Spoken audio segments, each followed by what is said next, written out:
Buongiorno Lorenzo, sempre nella solita location, sempre dagli amici dell'Ali di Rovigo che ci ospitano.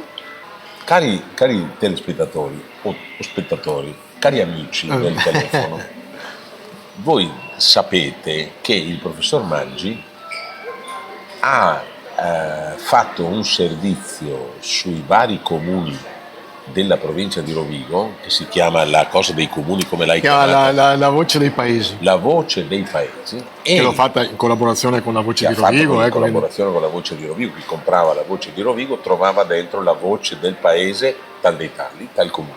Tutti e 50 i comuni della provincia, con un particolare attenzione a tutti. Rovigo, diciamo che Rovigo insomma scrive sempre, per cui tutti e 50. Allora è un'esperienza bellissima, credo sia durata, quanto è durata? 50, un anno più o meno.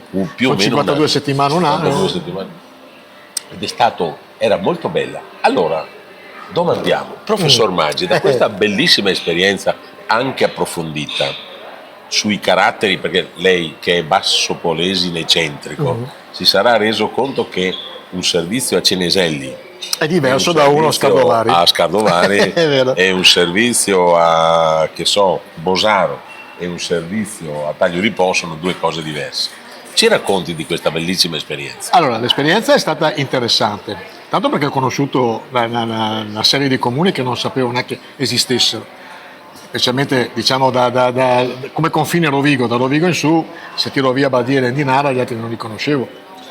Però ho scoperto paesi importanti come Occhiobello, molto grande, come Melara e Bergantino, che hanno una struttura economica unica, penso, nel mondo. Unica. Cioè, Bergantino c'erano 169 famiglie che facevano i giostrai.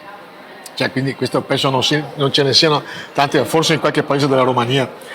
Perché, sì. No, lì costruiscono le giostre. No, ma però è nato il comparto perché c'erano tutti questi giostrai. C'erano tutti i giostrai. Quindi su questo cioè, quello che ho notato e ho visto che ogni paese ha la sua caratteristica. Io sto preparando, e spero di farlo entro dopo settembre, uno spettacolo teatrale su questo. Sì, Ma te l'avevo già accennato.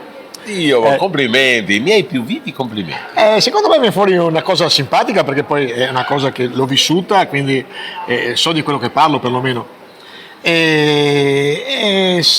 Io ho già preparato qualcosa e ho scritto che è una Cenerentola che sta aspettando ancora il suo principe azzurro, ed è una verità.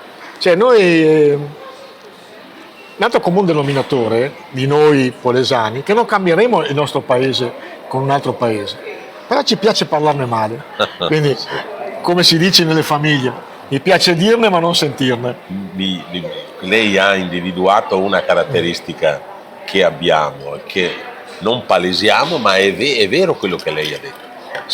Ho un grande dispiacere in questo momento che non sia più vivo Giannantonio Cibotto, che da esperto di teatro le avrebbe potuto dare suggerimenti straordinari nella rappresentazione teatrale di questa cosa che lei ha detto, perché Cibotto era straordinario. È andato a vedere la mostra. Sono andato a vedere la mostra, ma mi è molto piaciuta, che la consiglio. Adesso non so fin quando sarà questa fino mostra. A giugno. Fino a giugno, la mostra è aperta, tra l'altro gratis, è gratuita, esatto.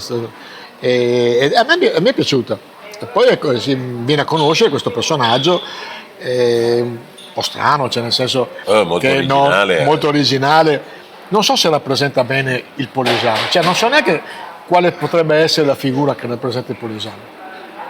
Glielo dico io, il cittadino, perché lui era profondamente cittadino, anzi era cosmopolita, per cui ha fatto gran parte della sua vita a Roma, l'uomo di cultura che, come lei, è innamorato del basso polesine, perché lui si definiva un basso polesano. Io dico, uno del delta, più che basso polesano, si definiva uno del delta. E quindi secondo te un comune denominatore del polesine è il basso polesano?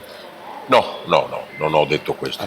Perché poi anche lì ci sono... Ho detto che Cibotto era questo. Però ecco, sai cosa, visto parlando di questo mio viaggio di 50 anni, non c'è un comune denominatore però. Cioè, già il basso polesine c'ha 4-5 sfaccettature. Portoviro è diversa da Taglia di Po, da Porto Tolle, Rosolina anche, eccetera, eccetera. Però non riesci a fare uno stereotipo del polesano. Almeno io non sono riuscito, perché già tutte queste anime, ferrarese, mantovana, veronese, chiogiotta dalle nostre parti, ferrarese ancora, sempre sul basso polesine, un comune denominatore non c'è. Ne fa una specialità caleidoscopica, perché siamo come un caleidoscopio. Però sa cosa possiamo fare? Possiamo dedicare il prossimo sprizzetto alla ricerca di questo denominatore. C'è un denominatore comune? Chiediamo anche ai telespettatori. Noi, se volete scriverlo sotto le nostre... qualche cosa, ma c'è un comune denominatore. Un comune denominatore, Cercando lo troveremo. Dal punto di vista negativo, è questo piangerci addosso. Questo che non è solo qua da noi, però. è vero. Perché vai già nel ferrarese, che più o meno ha le stesse caratteristiche nostre, anche di persone, di economia, eccetera, o anche nel basso padovano. Però non c'è questo nichilismo, questo pessimismo di fondo. Lei ha usato un termine squisitamente politico. Non è che si vuol dare alla politica? Sì, vorrei. Dai. Vorrei. Allora, anticipazione. Bellissimo. Un caro saluto al professor Maggi e i migliori auguri per questa nuova idea, ma non questa ancora nuova avventura.